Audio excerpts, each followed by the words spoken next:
Hey everyone, welcome back to CryptoCache. Thank you so much for joining me here. I hope you're having a fantastic day. Happy Monday to you, if there is such a thing. We're going to take a look here, of course, at Terra Classic and kind of see what's going on with this good old coin. So if you're new to the channel, not a financial advisor, just note that I love teaching people to trade. This is my passion, and that's why I create a trading academy community and signal group. So if you're interested in becoming one of over 200 members, consider joining. CryptoCache.tech is a site, link in the description below. I do offer discounts for military and third world countries.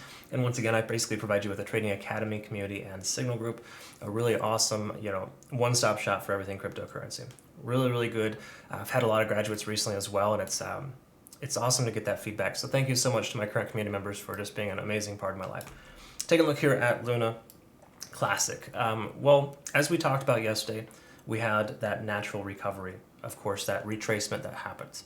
And of course today, as expected, we see a bullish engulfing candle. It continues to repeat this behavior, and what's nice is yesterday's candle was not a bearish engulfing, so that does imply that if we close today above, right around 13,400, we should and could expect the price action to continue to increase to retest 14,400. Or 14,005 if you round up a little bit. So that's essentially what we're looking at there from a bird's eye view. Take a look at the RSI. While it is closer to 70, we're still not overextended by any stretch. So if tomorrow is a nice, I would say, smaller red day, it'd be fantastic to consolidate at support right here at 13.2 and effectively leg up again. But if we do break above 70, keep in mind, we can literally stay there for quite a while. And that does happen a lot in cryptocurrency, whereas price action breaks key level resistance and it uses that as a support, and RSI is no difference, right? So again, that's kind of where we're at there in that sense. Last thing to touch on is, of course, the moving averages working their way up. And you can see the 50-day, correction, the 20-day set moving average essentially starting to align itself with the ascending type of trend that we're seeing here. Again, nothing set in stone there. The moving averages aren't super relevant at this point, but eventually they may become relevant, whereas the price action might eventually intersect with it and use it as a support level. For now, that's kind of where we're at there. Okay, a little premature in that sense. What isn't premature is the 20-day set moving average on the 4-hour working as a nice key level support. So that's fantastic. Kind of just telling us that we do have this nice ascending type of trend here that's continuing to ascend, right? It just keeps getting higher and higher. And as long as we stay above that, we should be in good shape.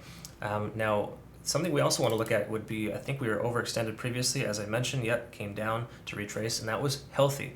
Once again, this is healthy right here because of the fact that we want the RSI to calm down and relax. We don't want it overextended for too long. So in this case here, what I think is recommended would be to essentially, consider the fact that the MACD is converging here as a positive sign, okay? In other words, when you see this happen, this is basically a shift in momentum. The bears are losing control and the bulls are gaining control. And that's essentially what happens when the 12-day intersects with the 26 in upward fashion.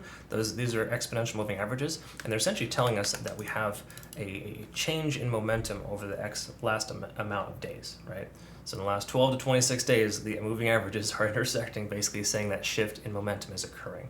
So bearish to bullish, right? I think it's pretty obvious if you look at the charts, but once again, that's just generally what that's telling us. So with us being closer to 70 on the RSI on the 4-hour, I would like to see the price action kind of come back down here to 13.2, kind of relax and then continue higher with a nice brief period of consolidation, allowing the RSI to come back down to 50 and then bounce. Those two things could very well happen, and if you do see that shaping up, then that would be a key indication to consider taking a long position.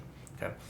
Taking a look at the 1-hour though, here's what we want to kind of recognize. First of all, with the 1-hour is the cloud, because I recall yesterday we were below the cloud, and now we're back up above it. So we do have confirmation to see the price come up here, come back down to retest the cloud. And once again, the cloud is essentially a series of moving averages. There's also a lagging span here too, which is kind of letting us know the momentum is still bullish. And since that's free and clear of the price action, that's a very good sign.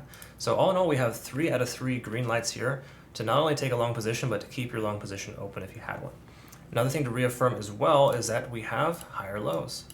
These higher lows are continuing to occur, and that's fantastic as well. So, all in all, when you see higher lows and higher highs, that really just tells you you have a nice bullish trend that is looking very good. And these are all very healthy signs too, right? I mean, these up over patterns that we're seeing is a healthy staircase.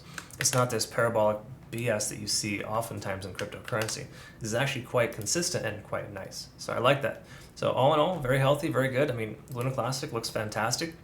And I do think that there is strong potential for this to continue higher. Again, preferably see some consolidation at that support at 13.2 and leg up again perhaps later in the week. But when we have back-to-back bullish engulfing candles, that's just a very, very good sign in most cases. Okay. Again, a lot of different situations can occur, but generally speaking, that's what we're looking at here for Terra Luna and or Terra Classic, sorry, and yeah, really, really good stuff here in the overall sense of things. So this has my thumbs up for a potential increase in value, but I would recommend always exercising very extreme caution. Don't go crazy with your leverage. Use small position sizes. I recommend no more than 5% of your overall portfolio in that that leverage exchange to essentially consider having smaller position sizes, because if you don't do that, you could get wrecked. And I know, yes, you may not get as much large profits as you'd like, but you can survive to trade another day. And coins like this are highly volatile, and you got to be careful. The bottom could literally drop out at any moment. Technical analysis doesn't always apply if there's some strong fundamentals out there, which are things we can't always see. Right? Charts don't tell us fundamentals. So just some friendly advice. All right, well, I hope that suits you well. Hope you have a great rest of your day. Thank you so much for your time. We'll see you in the next one. Take care.